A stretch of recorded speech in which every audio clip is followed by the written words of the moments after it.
¿Se han preguntado cómo se sintieron los apóstoles y principalmente Pedro cuando estaban mirando hacia el cielo justamente en el momento que Jesucristo los deja, se separa de ellos?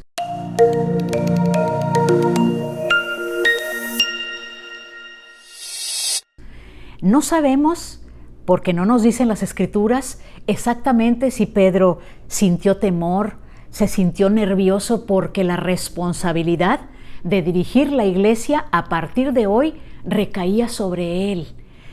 Pero sí vemos en los Hechos de los Apóstoles, en los escritos que tenemos en la Biblia, cómo es Pedro a partir de este momento. Lo vemos desde el capítulo 1, un Pedro valiente, con un testimonio muy fuerte, ahora sí, poniendo en práctica todo lo que él y los demás discípulos habrían aprendido del Maestro. ¿Se acuerdan? Las cosas que Pedro tal vez vacilaba antes. Bueno, ahora veremos a Pedro y a los demás discípulos predicando con un testimonio muy poderoso y a mucha gente creyendo en sus palabras. Me encanta cuando dice en la Biblia que los enfermos, cuando sabían que Pedro y los demás discípulos iban a venir a su ciudad o a su pueblo, dicen que ellos deseaban que cuando menos la sombra de Pedro y los discípulos pasaran sobre ellos y ellos tenían la certeza que serían sanados. Pero quisiera que ahondáramos un poquito en el capítulo 3 del libro de Hechos, donde nos narra precisamente de un hombre cojo de nacimiento. Dicen que sus padres desde pequeño lo traían a él y lo sentaban afuera del templo. Y entonces vemos a Pedro y a Santiago llegando ahí al templo La Hermosa. Y entonces ven a este hombre y este hombre les dice, les pide limosna, porque eso es lo que hacía. Y me gustaría que leyéramos allá en las Escrituras este momento, en el capítulo 3 de los Hechos, y dice, refiriéndose al hombre cojo, cuando vio a Pedro y a Juan, perdón, era Juan, no era Santiago, cuando vio a Juan y a Pedro que iban a entrar en el templo, les rogó que le diesen limosna. Y Pedro, con Juan, fijando en él los ojos, le dijo, míranos. Entonces él estuvo atento a ellos, esperando recibir algo de ellos. Y Pedro dijo, no tengo plata ni oro, mas lo que tengo te doy. En el nombre de Jesucristo de Nazaret, levántate y anda. Y dice ahí, y tomándole de la mano derecha, le levantó, y al instante fueron afirmados sus pies y sus tobillos, y saltando se puso de pie y anduvo, y entró con ellos en el templo, andando y saltando y alabando a Dios. Y todo el pueblo lo vio. Este milagro que realizó Pedro, digo, de entre muchos que lo veremos realizar después de nos hace pensar primero yo creo que Pedro y Juan no se imaginaron esa mañana cuando se levantaron que llevarían a cabo un milagro de esta índole, como lo que ellos le habían visto realizar a Jesucristo.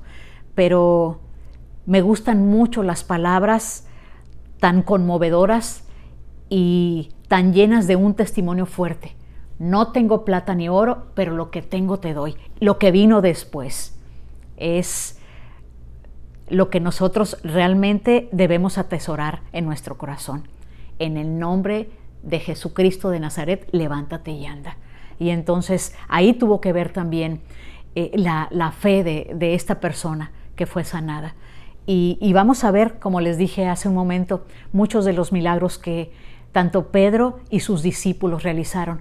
Pero no quiero pasar desapercibido para ustedes que en estos capítulos, ni para mí tampoco, que en estos capítulos nos habla mucho de que a partir de que Jesucristo ya no está con ellos, los apóstoles fueron perseguidos.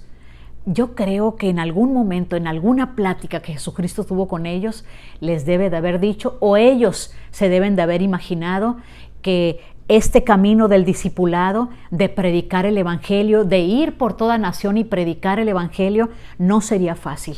Inmediatamente escogieron a otro, vamos a ver el nombre de otro apóstol llamado Ananías, vamos a ver a Bernabé, y vamos a ver lo que padecen ellos por causa de predicar el Evangelio de Cristo.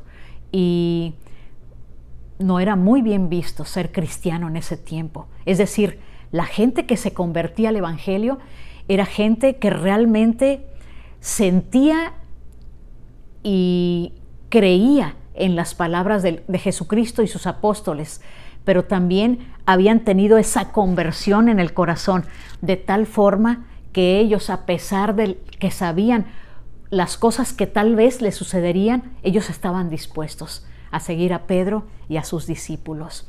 ¿Qué tanto estamos dispuestos nosotros en nuestros días? Ya no vivimos ese tiempo, ya a nosotros no nos persiguieron, tal vez alguien nos dejó de hablar cuando nos convertimos a este Evangelio, pero ya no somos perseguidos, ya no somos muertos, ya no somos azotados por pertenecer a esta iglesia. Afortunadamente vivimos en un país, y muchos de ustedes que nos escuchan viven en países donde hay libertad de creencia, donde podemos adorar a Dios. Qué afortunados somos, qué bendecidos de vivir en este tiempo. A pesar de que Pedro y sus apóstoles los vamos a ver entrar a la cárcel y ser liberado por ángeles, y el mismo pueblo, las mismas personas que creen en ellos los defienden abiertamente. Así es que las personas que estaban en el poder en ese momento tenían temor de apresar a Pedro y a sus discípulos, porque le temían también al pueblo.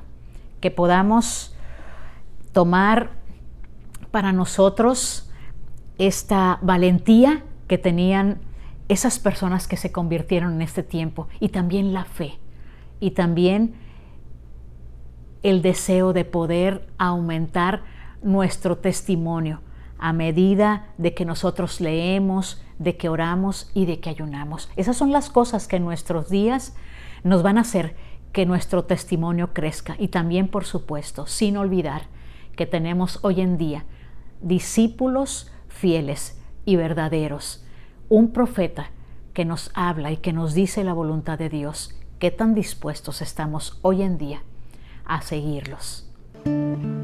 Placentero nos es trabajar en la viña del gran Rey Jesús, y honroso nos es predicar a su pueblo su ley y su luz.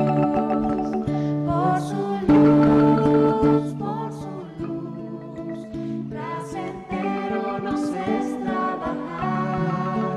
Por su luz, moriremos en él sin pesar.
Adiós, pues adiós, el momento de ir vino ya. Si guardamos la fe en el gran Dios, nos veremos aún más allá, más allá, más allá. Oh hermanos, adiós, pues adiós, más allá, más allá. Moraremos con Dios en amor.